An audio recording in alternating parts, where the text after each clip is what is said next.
Our most profound stories sometimes come to light in the humblest of circumstances. This time, a suburban Canadian attic in 1989. And the discovery of an old and long-forgotten box. Its contents, however, so remarkable they would change the course of one man's life and forever alter our perception of the past. Our Papa is so sick he can no longer get up. If our dear Papa should die, what will become of us? More than 700 letters, dating back to the 1930s, now finally given voice. Their haunting story, a largely untold tragedy of near epic proportions. Our Peter is still not to be found. Lisa has frozen her feet. If we do not soon get help, then we are staring death in the face. Written in German Gothic script on scraps of paper now faded and fragile, the letters are a powerful testament to the incarceration of millions of people, many of them Mennonites, in the notorious Russian Gulag. I cannot describe how we have already wept for our son. Thousands of tears have already flowed from his dear mother's eyes.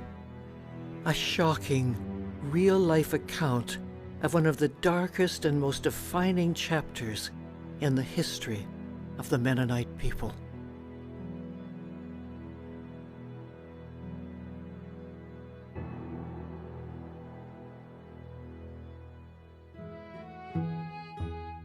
In the late 1780s, Russia's rich and fertile land was a dream come true for the road-weary Mennonites. Not only had they escaped the poverty and persecution of Western Europe, they had arrived in a country full of promise and promises. In return for settling the land, they were granted self-government and freedom of religion. And since pacifism was a cornerstone of the Mennonite faith, they received exemption from Russia's military service. For generation upon generation, the Mennonites thrived in their new home, growing their abundant crops, cultivating their flourishing communities. The colonies grew both in industrial strength and farming methods and institutional infrastructures that were set up. They built schools, they built everything that was necessary for a prosperous life. And the Mennonites became known as a very industrious, successful, farming, agricultural people. Peter Bargan was born in Russia in 1922. Peace and prosperity had given way to civil war and famine. Some Mennonites chose to leave the country, but for Peter and his family, the close-knit community of Tiga was home. Everybody knew everybody. Everybody knew everybody's business. And if somebody sneezed at one end of the village, you'd soon know it on the other end, type of thing. Because there's no communication line like the gossip line. And that was very prominent. People knew each other. And many were related. Peter's cousin, Maria, lived in the neighboring community of Altenau. There were about over 500 people in our village. It was not very big, but it was a very nice place. You know, and we children, there, I mean, we didn't have any toys. But in winter, what we did, we played in a barn. There we had about a dozen cows and horses, more horses yet. And, you know, we had only one lantern at the front, and then we played hide and go seek. We were lying on the cows, running under the horses. Oh, we had so much fun. When we were finished, we were sitting in the barn and were eating, they called it makucha, that was, sunflowers were pressed, and that were pieces. And there were just the shells and just a little bit of that inside. They had it for food for the animals. But we broke off and were sitting and eating that and enjoying ourselves. But even the smallest pleasures soon would be taken away. January 21st, 1924, marked the death of the Soviet Union's charismatic leader, Vladimir Ilyich Lenin, and the start of one of the deadliest and most repressive regimes in history. When Joseph Stalin first gained power, he continued some of Lenin's progressive policies, including allowing Russian farmers to employ workers and sell food on the open market. But as the farms expanded, so did the private commerce, an economic model that conflicted with communist ideology. Stalin was convinced that industrialization was the only way the country could protect itself from capitalism. So he came up with a plan, a 5-year plan, which he introduced in the spring of 1929. It called for huge increases in the production of coal, iron, and electric power. And in order to feed the growing ranks of industrial workers, the farmers who grew the food were required to join state collectives. Stalin wanted these people for other labors. He wanted them on the collective farm to do the work. And that pertained not only to the Mennonites. We were a very small element within the Russian population. There may have been, 100,000 Mennonites in this area? And there were millions of Russian peasants who were struck at the same way. It wasn't aimed at our people particularly, but since they happened to be landowners, it hit them particularly hard because they were so progressive. And because the Mennonite communities were largely self-sufficient, they were often a target for the Red Army in search of supplies, like grain not turned over to the collective, but instead secreted away as a hedge against the encroaching hunger. They came and swept everything away. They didn't leave us anything. Everybody had to bring everything to one place. You were not supposed to have any animals anymore. All the cows had to go in one barn. They belonged to the commune. And all the horses, they took everything away. Some resisted the collectivization of their land, like Peter Bargan's father, who was Reeve of Tika. In 1929, November the 7th, Dad came home from work and he said to Mom, we gotta go now. They've got a warrant for my arrest. If they arrest me, I'm toast. And in an hour, we were out of there. The table was set for supper and everything was in order. The dog was on its chain and the horses were still in the barn. We put together what we could get, our blankets or whatever, not very much, into a buggy with our uncle, Abram Bolt, driving, headed across the fields towards Orloff, where our grandparents lived. We stopped there. They came because we wanted to say goodbye to my grandmother. That was the main thing. My mother had made some a goose for supper, and we were all eating together. And I remember it so much because my little sister was 1 year old. She was sitting on a high chair beside Mother, and Mother had a plate, and she had, what do you call it, margan. She had cut it in pieces. It was so hard meat. She grabbed one piece and put it in her mouth, and it got stuck in her. And we thought, she was all blue already. My dad took her and pushed it down with a finger and saved her that way.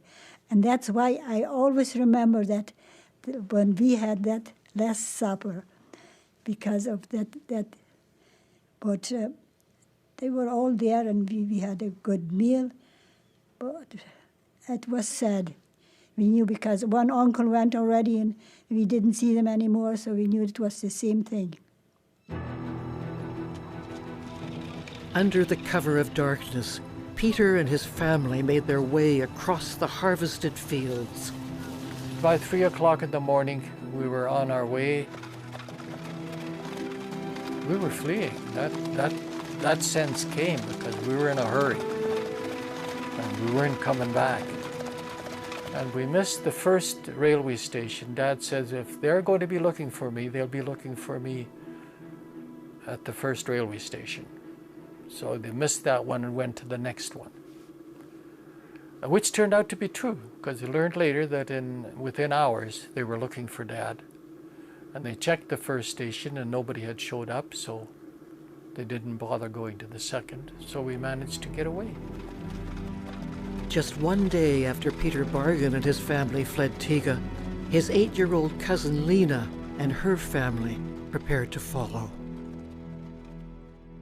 Und dann haben sie uns zurückgeschickt. And they sent us back. They told us that the borders are closed and the train has already left, so we couldn't leave. Papa said, well, we have to leave. And as children, we were so happy and joyful because we were going to Canada. Gestoppt im Gefängnis, war nicht ganz gesund. But while on that trip, they stopped Papa and put him in jail. He wasn't healthy. And Mama took us back to our home. Nach uns Haus gekommen. Lena's father was just one of thousands apprehended for resisting the state's appropriation of his land and refusing to become an informer. As landowners, they were called kulaks, which in Russian means tight-fisted. By arresting the kulaks, Stalin had thwarted their collective punch. Peter's father had narrowly escaped imprisonment. Now the Bargan family found themselves in a run-down shack on the outskirts of the capital. I remember our life in Moscow in this little shanty where we stayed. It was the home of a Jewish tailor, and he let us have this room. And it was sort of divided. You go into the, supposing it's a sort of a shack, you go in the middle, and then there's a small hall, and on the left-hand side is our room, a large room where the Ben Clausens, my uncle, and we were. Across the hall was another room. And that was, we learned later, and this I heard, I wasn't aware of it at the time, but was occupied by, well, what we say, a lady of the streets. She was known, that's the way she made her living. She was just a common prostitute in the village. And she, of course, knew what was happening, because at this time, the authorities were going all around these villages, wherever they were, around Moscow and in Moscow. And these authorities came to our house, our hut, knocked on the door, and this lady answered the door. And they asked, you know, evidently who was there and who wasn't, or whether there was anybody around.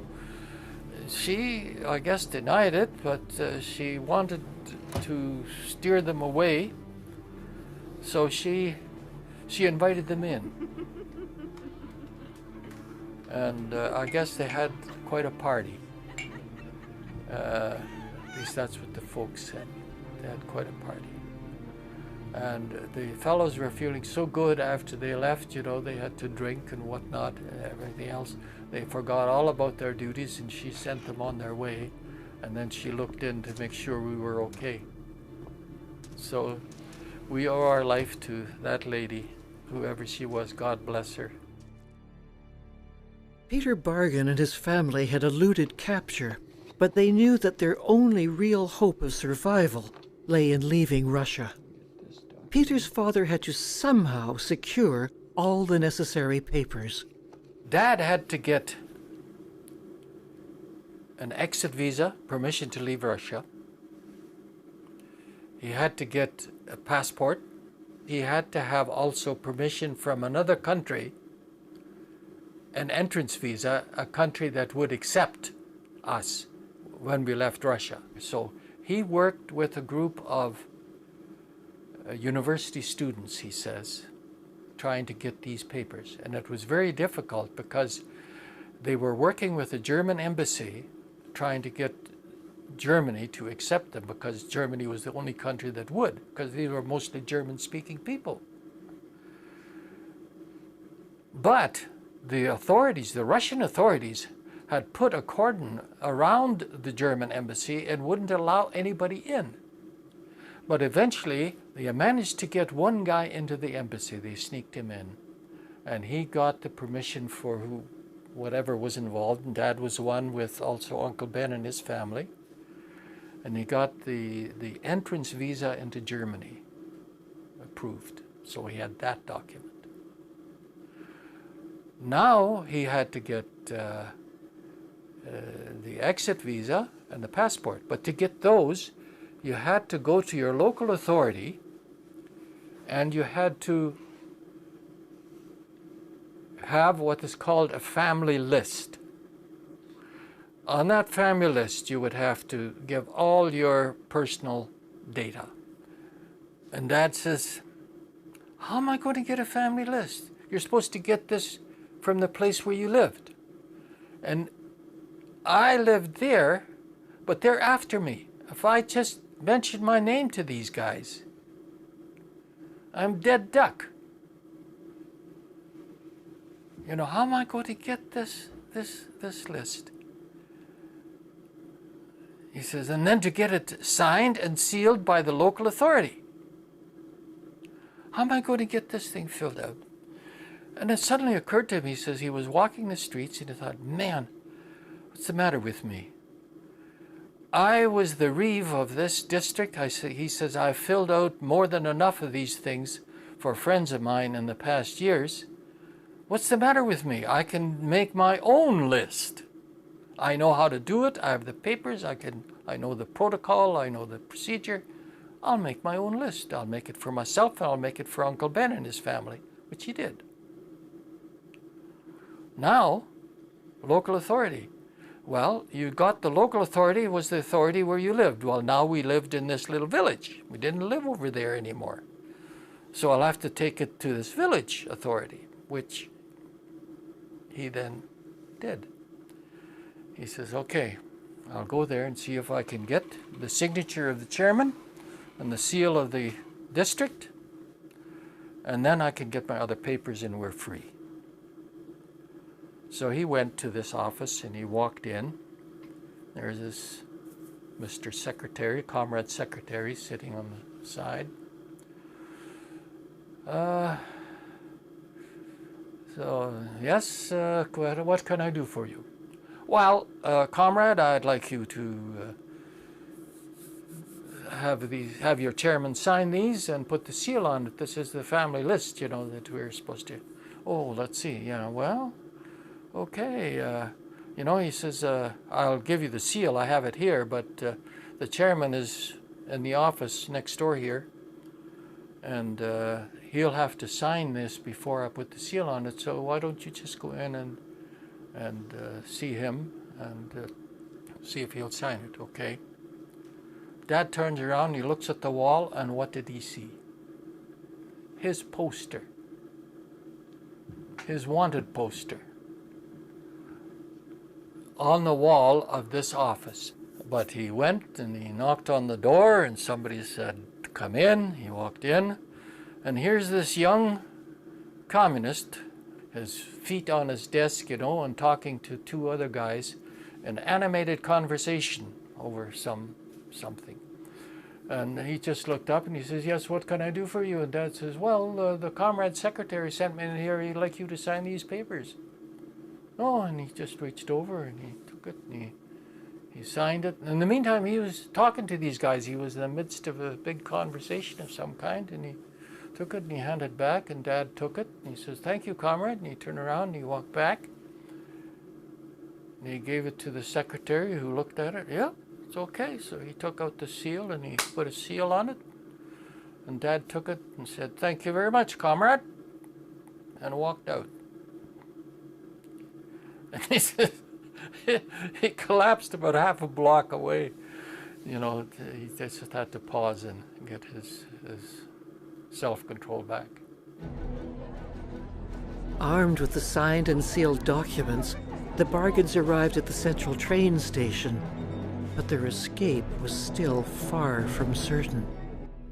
Well, we boarded the train in Moscow in a very crowded station, and it was packed with people because you couldn't reserve anything. If you were there and were able to get on, you could get on the train and go, and if you didn't get on, that train left in after, let's say it was scheduled to stop for 3 minutes, and that's what it stopped, and then after 3 minutes it moved.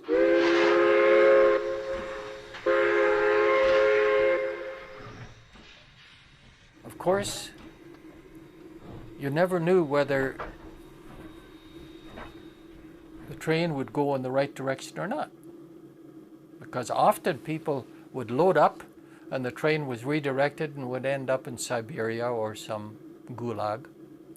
That has happened time and time again, because of those 20,000 people that were around Moscow at that time, 5,000 got out at that time. 15,000 didn't get out. They either were sent back home to nothing because all their property had been confiscated, or they were sent directly from there into the gulags.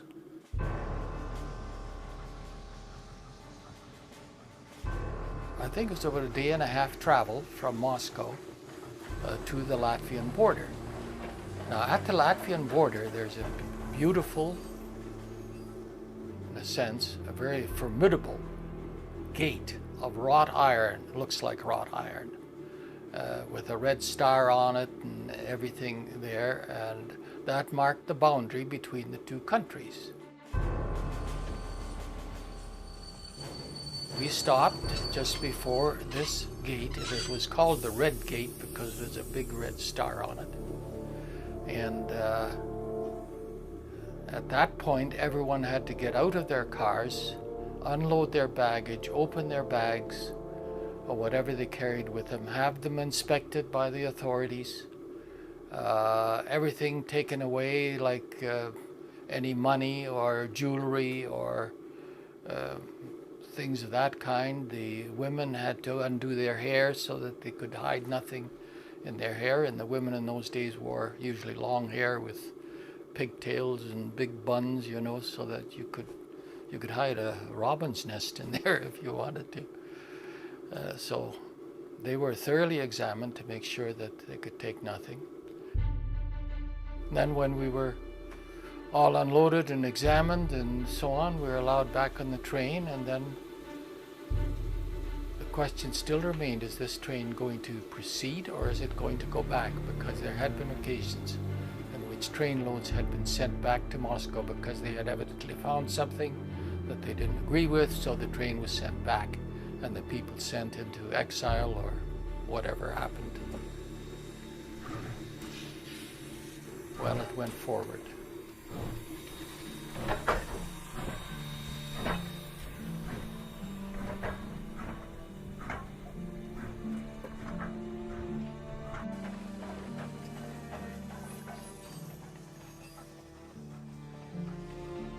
We did cross through the Red Gate into Latvia.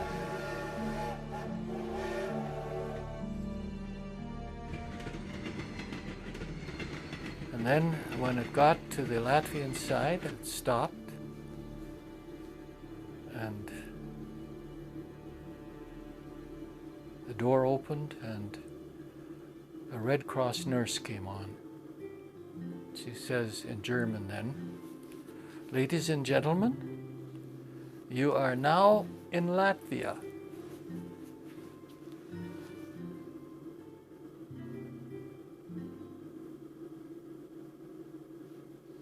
Suddenly a lonely voice starts singing, "Nun danket alle Gott." Now thank we all our God, with heart and hand and voices. Their mighty things has done, and him our heart rejoices.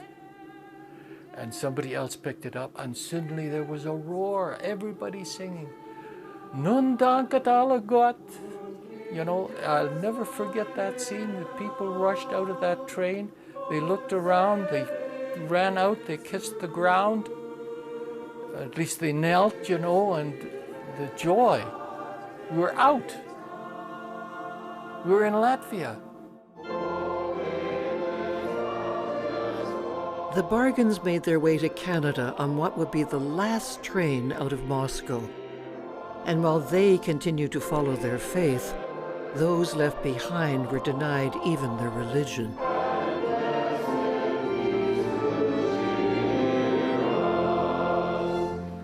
They started with the churches. They didn't want us to have services anymore, no Sunday school. And my mother took the Bible and was hiding it in the attic.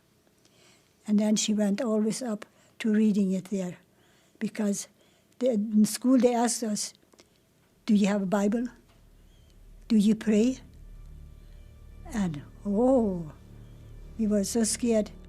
Maria's father, wealthy by communist standards, was arrested and tortured before being banished to a Gulag prison camp in the frigid north.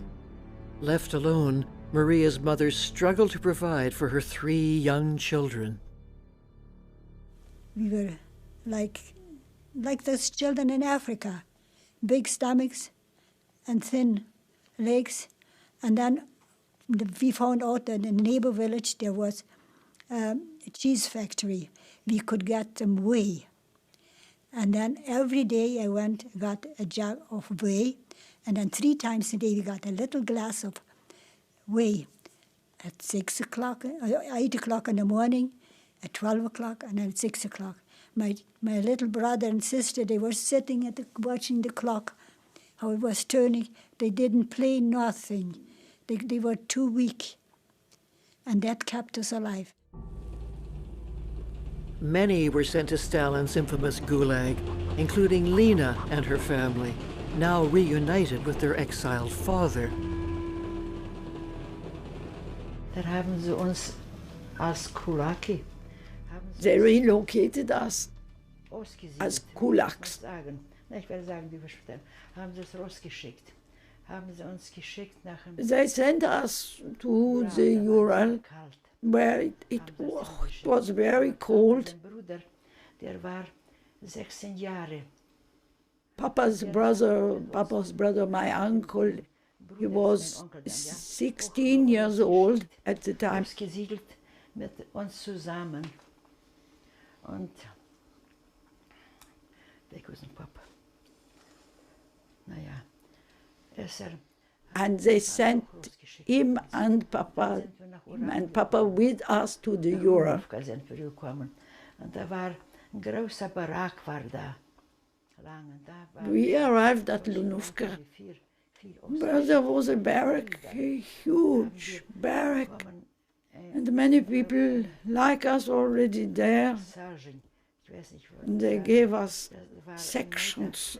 The sections were 2 meters by 2 meters for 9 people. All of us 6 children and Mama, Papa and his brother. Und dann Papa sein Bruder dann. Papa, who was sick, he was very sick. He was laying in the corner, and all of us children, we were laying practically on top of each other.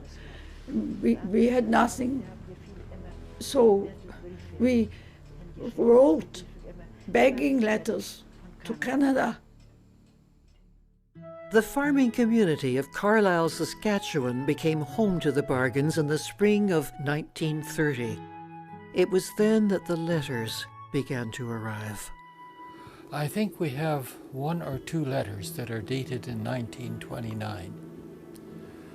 And then in 1930 they really started. A letter from cousin Lena was one of the first. I really do not like writing letters. Our Papa is so sick he can no longer stand up. So sick he is. If our dear Papa should die, what will become of us? In many regions, contact with the West was a criminal offense, but the Mennonites continued to find a way, any way, to reach out. Kann ich nicht sagen, wo Papier haben.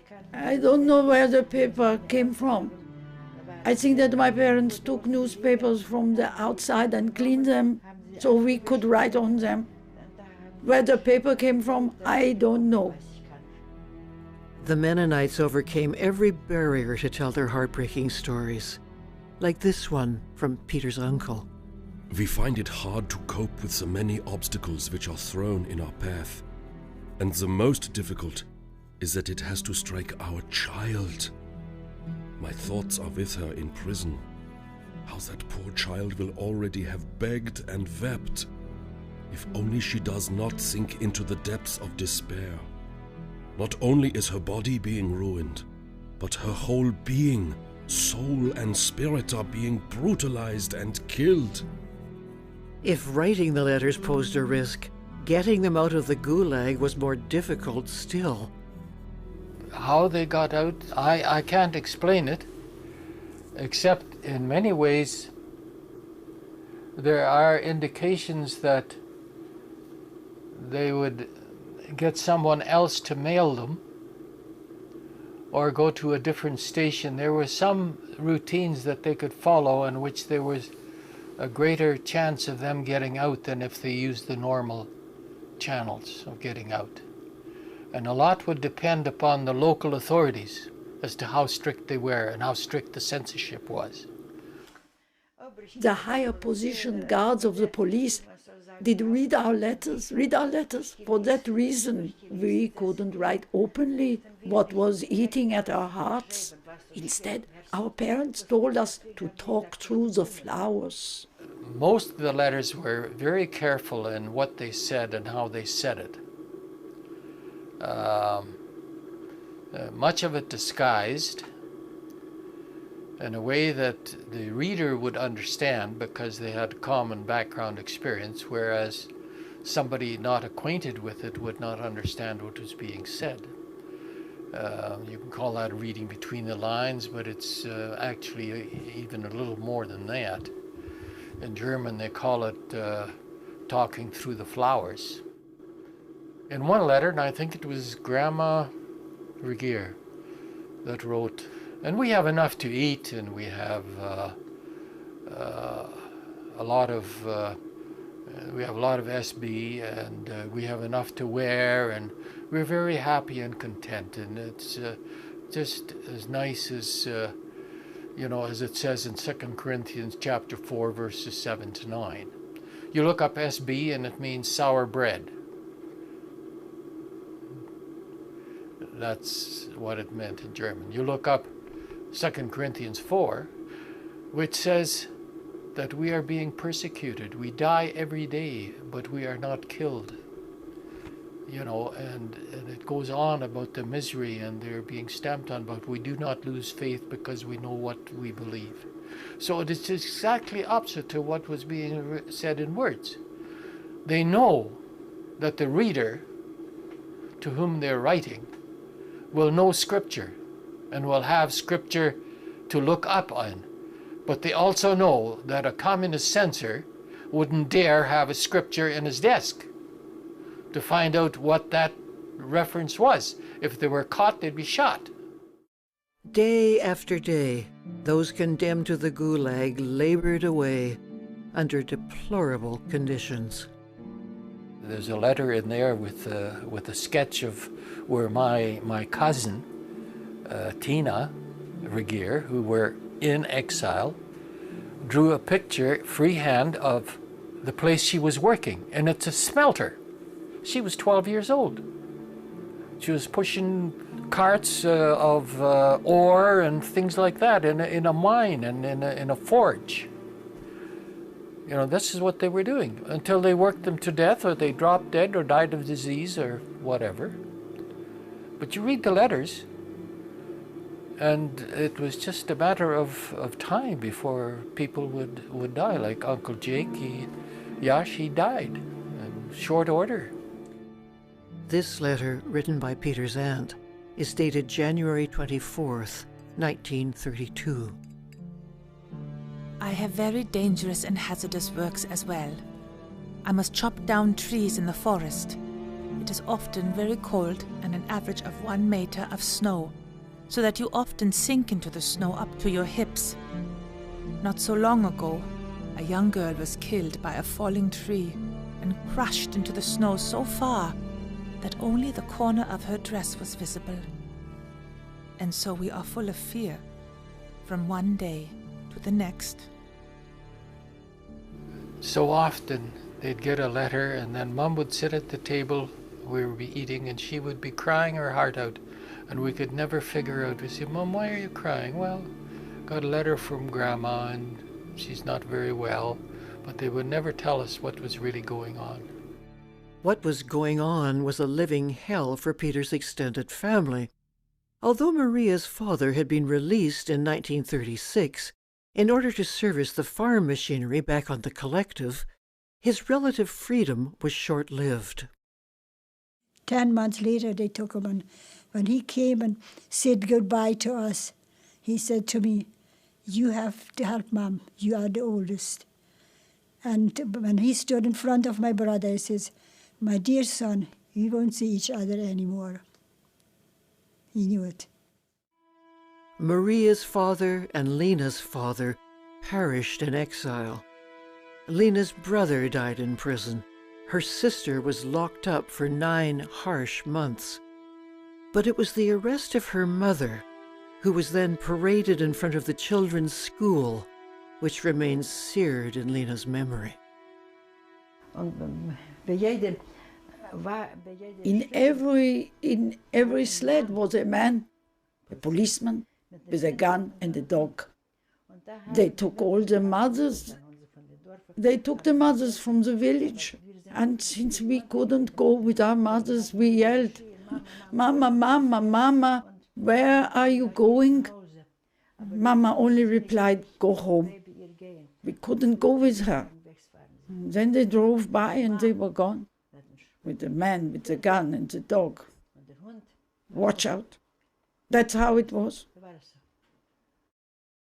While Lena struggled to care for her younger brother, her mother endured repeated torture.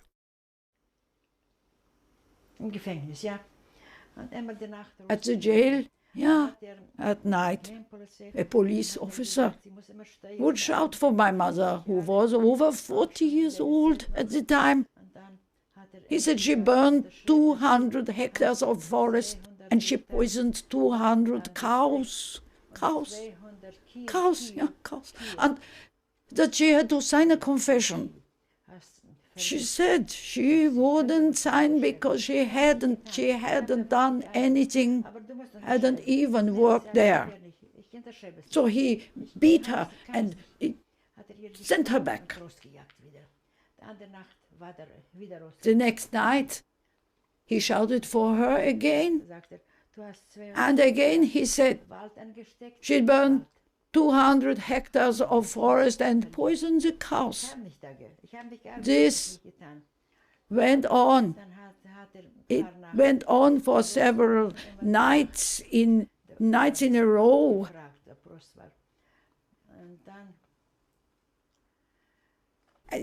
And then, finally, she said she would sign whatever he wanted. She said she didn't do it, but they had beaten her so often and said that they would hang her. So she signed. She was sentenced to 1 year and 6 months in jail. After 8 months, she was released by one of the men who said to her, "Mrs. Regier, you signed a confession. Never, ever sign anything like that again, even if they beat you." She said, "What could I have done? You all beat me." He said, "Just go through that gate and never tell anyone that we beat you. Be quiet about it." That's how it was. In 1937, the letters slowed to a trickle. By 1938, they had stopped. Stalin's reign of terror may have silenced them, but the Mennonite people would not be broken. They saw the misery, they saw the starvation, they saw the torture. And you wonder, how in the world can their faith sustain them? What comes through loud and clear in the end, when you get everything pushed aside, is their faith in God. For 50 years the letters lay untouched, the stories silent. It was as if they were waiting for the one man fated to find them. In 1989, we were living in Kelowna, and we were visiting in Manitoba, and we were visiting my brother. And he said, "You know, Peter, I got a box upstairs. It's in the attic. It's been there since Mom and Dad died. I put it up there because it's a box with all sort of papers and letters in it. I don't know what to do with it. It's just cluttering up the place, and I'm just cleaning up. Would you have a look at it? If you want it, you can have it. If not, I'll throw it out." So I said, "Well, I'll take a look at it." So he got this box full of all this stuff. And I just looked at the top letter, and it was written in German Gothic script, dated 1930. I couldn't believe it. I says, "Frank, do you know what you got here?" "No," he says, I didn't look at it. I says, "I'll take it." Peter and his wife Anne spent the next 3 years translating the hundreds upon hundreds of letters. We would sit around the kitchen table and cry very often, particularly over some of the letters, and just amazed at what we were finding and what we were understanding. Well, that's when we began to understand our story. Suddenly this past history became alive.